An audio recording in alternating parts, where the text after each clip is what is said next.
Hey YouTubers, and welcome back to another episode here today on ESGNet, as we're back here for another episode of NCAA 14, and this is the Highland Scotties Team Builder Dynasty episode 56, as we're wrapping up the second part of our off season here for season number 3.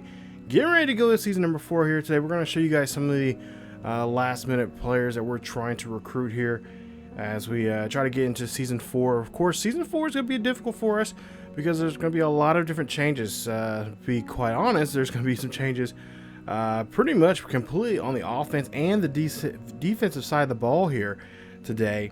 As you see in the last episode there, we lost quite a few players because of the NFL draft, and we've seen where some of those guys are going to go. And of course, at some point here, we will have some future series of I have something kind of set up for some of those players there for a future NFL series, maybe in Madden 20.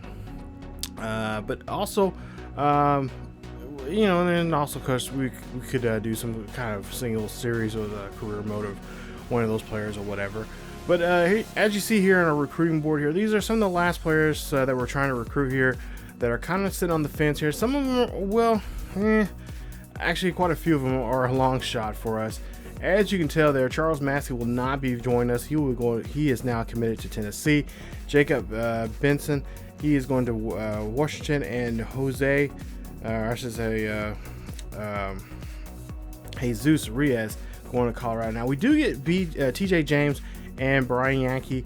They're a halfback and a corner for us, and that is one of the areas that we really going to be needing help in those areas there. We got a decent halfback that's going to be there. He's I believe a junior redshirt guy. He might be a sophomore redshirt guy, but yeah, this is going to really help us out here trying to get that core there. Now I will mention later on here in the video, you'll see here that we are not going to redshirt any players here because we don't have we're actually going to be under, I believe, under the required 70 players for the team there. So I can't remember the exact number. I know we're under 70, so nobody will be redshirt. Everybody's going to get a chance to play here because really, truly, we'll have all hands on deck. But there you see some of the players that we try to go after last minute there. Of course, Tyrone Taylor there, one of the young guys that we were looking at our board there. He is not going to make it there. I really thought we was going to have Charles Massey there. He's one of those athletic guys there, 81 overall. I really thought we had him towards the end there, but Tennessee were able to, at the last minute there, make a huge push and snag him. And of course, he'll be a part of their squad there. And of course, there you see some other names there that we did have a bit of a long shot there with. But, you know, we tried our best there and try to find guys that were at the point there that were available for us, that made sense for us. We don't want to just fill the team up with just, you know, I do know there are going to be a couple walk-ons that we're going to have to deal with because if I remember right, I think the game does try to have you. If I'm correct, or I think I changed that. I think I said that it was going to be a manual fill the roster there. So we shouldn't be getting walk-ons in there, but if we do, I will try to get rid of those. Or we could do one thing. We could have those walk-ons be you guys. So if there are some walk-ons on there, let me know down below in the comment section if you which walk-ons, and I'll have maybe some kind of video of that. Maybe if there are walk-ons on the team, you guys, I'll try to let you guys know who those walk-ons are, and then you guys can pick who you want to be on that squad there as a potential walk-on player there. So that's something you guys can do. Don't forget, we do have a Patreon now, and that right there will help you most importantly if you're part of that Patreon there every month. We have different tiers. You'll be guaranteed a player every month as a part of a Patreon, and of course you'll get early uploads to episodes and such here on the channel before everyone else will see here on YouTube. So but yeah, you guys can definitely check that out there. There's a link down below. You guys can check out for our Patreon page for ESGNet. That will really help me a lot there. That will Patreon there, of course. You guys could help me out there. Helps with getting better programs, keep my computer up to date, all that kind of stuff there to help improve the quality of videos and stuff here on the channel. But as we take a look here, we'll look at the depth chart and some of the players that are still on there this year. One of the areas, like I said, is going to be our defensive side of the ball, mainly in our secondaries, our corners. Safeties positions, I'm not too worried about. We got some guys with some experience there, but for the most part there, that could really, they seem to be pretty solid. But then you see our corners there. I don't know. We got a fiasco going on there. Hopefully, with some of the athletic players we do have already signed to our team, because remember, we already have several players already signed with us over the course of the season in Season 3. We'll see where those guys are at. I believe one of them is a corner, and you'll see here in the video where he's gonna where he's gonna be at his overall and such. But we go on ahead and look at the rest of the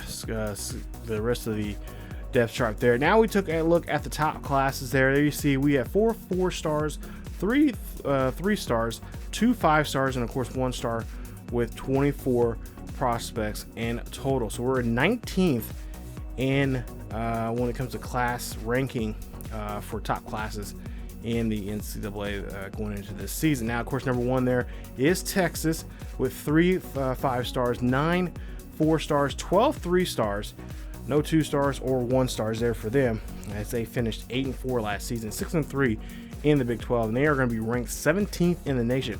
Now, surprisingly enough, we're still ranked number 1 in the BCS rankings there, and preseason rankings, and we'll show you guys that video. We'll show you that coming up in the first episode in Season 4 in the Scotties Sports Talk. But there you see the rest of the rankings there, who had the top prospects in each of those. Looks like Oklahoma had 16, actually tied with Minnesota there. Minnesota looked like they made a big push this year in some of those areas there. And of course, we'll move on to 2-stars. Memphis with the most, with 12 2-star athletes. They're ranked 81st in the nation when it comes to the overall top class. And the Georgia Tech, who have been on our schedule this year, and Eastern Carolina both have 19. There you see the top classes there, all 25 there for Temple, as they had 9 1-stars, 10 3-stars, and 1 4-star and 5 2-star athletes there. So now we're going to move on to position changes here. And one of the changes I did make here, we did have 2 kickers here. We couldn't get a punter this year, so I decided to go ahead and make one of the kickers here and move him over. And we're going to move over, I believe this is Justin Cross, 6 foot 180 from Cleveland, Mississippi. There, he is going to go ahead and I believe we're going to have him go over and be our punter. He seemed to be had a pretty good, well, yeah, his numbers are pretty equal to his current position. So we're going to go ahead and make him our punter this year, and that'll leave Joey Wallace there, our gem of a kicker there, our kicker this year. So we have 2 freshmen in that special teams positions there to do something there for us, and that should be really nice there, as we lost both our kicker and punter from this past season because of graduation. So congratulations to both of them. Move on now. See Reggie Owen, an athlete there, and we're kind of looking around to see what he's best at. He's 71 overall in wide receiver. I think he's going to be more of a defensive guy here as we move on. And see here, yeah, free safety looks like he's best at there at 78. And of course, strong safety at 74. So we'll go ahead and move him there to the cornerback position, 78 there. So we'll go ahead, and I think we'll go ahead and try to move him there.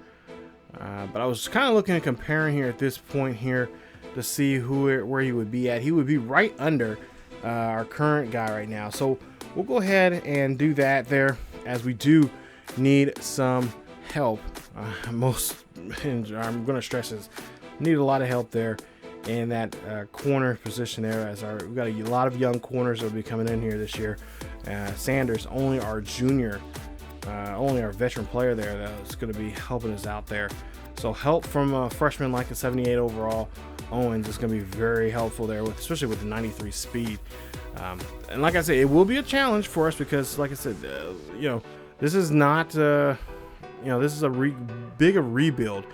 And I was really surprised they were putting this at #1 overall.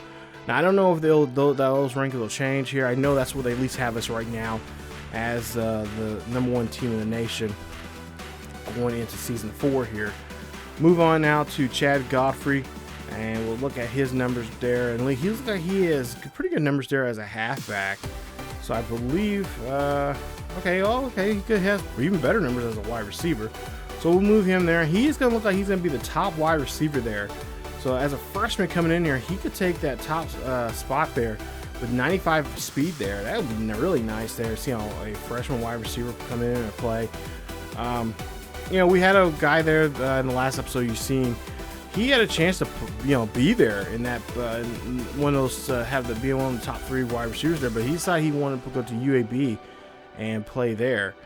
So of course he will have to sit out as as a player transferring in. He will have to sit out a year and play somewhere else. Oh, actually no, probably not. He probably would be able to play this season. I have to check and see that, see where he's going to be at on that roster there, or see if he'll be even playing. But we'll look at more of the training here, and of course these are all the players that are currently on the team right now. This excludes the freshmen. And we got some pretty good bonuses here. I'm not going to get into really too much detail here, but we got some areas here. We got quite a few guys here that made some pretty good drastic improvements, even though they did not play too much last year. You see, we do have Ramsauer, Tisdale still there for us, and what else? You got now Weaver is a big player that we're definitely hoping that will step up as one of our right outside linebackers there. He's got some pretty good numbers there for us, for at least he played pretty good there in the second string there last year. But they're saying that he could be definitely a difference maker there in that linebacker position. Now we'll take a look at some of the conference customizing the conference, of course, and we are going to move some players around here, or not players. We're going to move some teams around here. We're going to look at Mountain West. And we are looking to see, we're going to move Idaho there into the Mountain West. Also, we're going to bring in, I believe this is New Mexico State. They're a former independent school. Now are going to be part of the Mountain West now. So they'll be a part of there. I was going to wait until the next season when we switch over to the Big 12. Along with BYU, but I decided we'll go ahead and make a change there and there that conference there. So there you see the matchups there. Of course, New Mexico State and New Mexico will see each other like they do every year in their annual game. I tried to keep the conferences rivalries that were in the game already still in there, and of course adding some New Mexico State and New Mexico in there, that they'll be facing each other opposite, and one will be in the mountain and one will be in the west, so they'll be able to play that cross rivalry game every single year. I did protect that, so and you'll see that here hopefully here in the video. But there you see, we just moved around here. I was just making sure here in this point in the video here, just making sure everybody was in there. So you got Air Force, Boise, Colorado State, Idaho, New Mexico, Utah State, and Wyoming in the mountain. And then in the west, we'll just call it that, we have Fresno, Hawaii, Nevada, New Mexico, San Diego State, San Diego, and UNLV in that. So those are the matchups there, and we're hoping to see how this will go. Of course, the team with the best record will host in the Mountain West championship game there. So, and I think that was just the same way we had it last year, just adding now 2 more teams to theirs, as they now have 12 teams in their conference. They'll start off playing their conference games in week 5, and like I said, there's some of the rivalry that we protected there. Air Force going against UNLV, and then like I mentioned the one earlier, the Rio Grande Classic between those 2 teams. But New Mexico State and New Mexico are going to be protected. So there you see now the bowl championships here. ACC, of course, automatic qualifier. Their champion gets the Orange Bowl, Rose Bowl, and of course, or I should say the Big Ten and Pac-12 both automatically get the Rose Bowl. Big 12 will automatically get an automatic bid for the All-State Sugar Bowl. They'll be facing against the SEC champion, with the exception of the national championship, of course. And then the American will be facing on. I decided to have the American and the MAC go head to head here, and they'll meet each other in the Fiesta Bowl. And of course, I could not decide what I was going to do with the Orange Bowl, who the ACC was going to do, what they were going to do.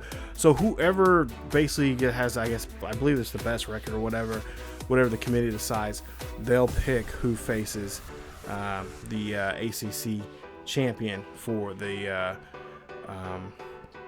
Orange Bowl. Now we move on to our schedule here, and like I said, this was a tricky thing here, just like last year, trying to have a balance here between having some time off for our players, trying to recruit, but at the same time trying to have a competitive schedule now. This is a set schedule. We're not going to change it. Nebraska, of course, will be there, and this is actually balanced to 6 games at home, 6 games away. First game, of course, at home against Nebraska. Then 3 weeks in a row, we are on the road. We're going to go against KU, Kansas State, and Ole Miss. As you see, Kansas State and Ole Miss both ranked. I had to break my rule here of just having only 2 ranked teams on our schedule. This year we have 4. So you just move on down there. San Diego State, of course, we'll be facing them at home. Georgia Tech on the road in Atlanta. Then we're going to have that the game there. That's a neutral site game at Soldier Field with Georgia Tech coming up. And not Georgia Tech, Notre Dame. There you see they're 23rd ranked right now for preseason. And we'll take them on. We'll be the home team there at Soldier Field as opposed to last year when we were the away team. And then, of course, we'll face Illinois for the 2nd year in a row, facing off against David Sahib. I was going to try to put our last 2 coaches, our old offensive coordinator and our defensive coordinator that just left us, but that will probably happen next season, if not maybe somewhere in season 6, because season 5 I kind of want to, depending on what the schedule has drawn up for us, because like I said, we'll be in the Big 12. I think you can only pick 4 non-conference games to the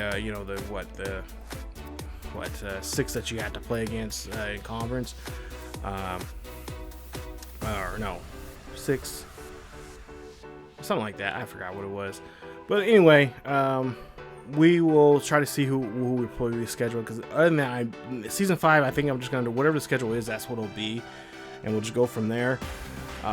Ran off the last half of the schedule there. South Alabama will hosting them, and then we'll be on the road again for the last 2 games, or for the 2 road games there against Utah and California. And then the final game, of course, we'll be going against our Big 12 counterpart going into season 5. These will be the last time these 2 will meet each other in a non-conference setting, at least. And that is BYU, 25th ranked BYU on our schedule here, and we'll face off against them. So that is what the part 2 of the offseason looks like here. Looks like it's going to be a pretty good year here. Like I said, we are ranked number 1 in preseason, and we'll see how things go coming up. The next episode you guys will see here on the channel for this series will be a special Scotty Sports Talk, which will preview the game and give you guys a quick preview what's going on, preview at the top 25, Heisman watch, all that kind of good stuff there before we start the season, and of course talk about the big game against Nebraska coming up. Also too, I will try to put together a video for you guys of if there are walk-ons on the team. I will let you guys know, and from there I'll let you, in that video I will let you guys know how many, because I think there's 10 spots remaining, so we'll try to, if there are walk-ons in here, I'll let you guys know which ones you could be a part of. But if there aren't, then of course we'll just go straight to the Scotty Sports Talk there, which would be the first one of the season 4 for the season, and then we'll go right into the Nebraska game. But I believe, if I'm not mistaken, I believe I said that I was going to have power of filling the rosters there. So we shouldn't get any walk-ons, but if we do, I will let you guys know. Just keep watch on Twitter and also on here on YouTube with the community tab, and I will let you guys know if there are walk-ons there and how you guys can be a part of it. And if you guys want to make sure your player is guaranteed to be on next year's team, next year's recruiting board, you guys can Patreon on there, and that will guarantee you a spot on the next year's team. But if you want to be on next year's squad, I take the first 20. You can only create up to 20 players on the game, and the first 20 people that send in their requests can do it. And we'll have down there. I will pin a comment down below in this video of how you guys can do that, and you guys have to follow that, and that's how you guys are going to be a part of the team coming up here in the future seasons. So if you want to be on the team for sure, the best way to do it is Patreon. I know I'm kind of just saying that, but there's a 3-tier system. There's $1, $3, and $5, depending on where you guys can afford. I will greatly appreciate it as helping out with the channel and whatnot, and that will definitely get you guys. And each tier has a different level of with different stuff in it, and how much. It just depends on how much you want to be involved with the channel and help produce the channel in future videos. So thank you guys so much for watching. As always, follow us on Facebook, Twitter, and Discord. Now also on Patreon. And thank you guys so much for checking out this video. Hopefully we can get season 4 started here very soon here on the Highland Scotties Team Builder Dynasty. But as always, keep yourselves healthy, and I will see you guys next time.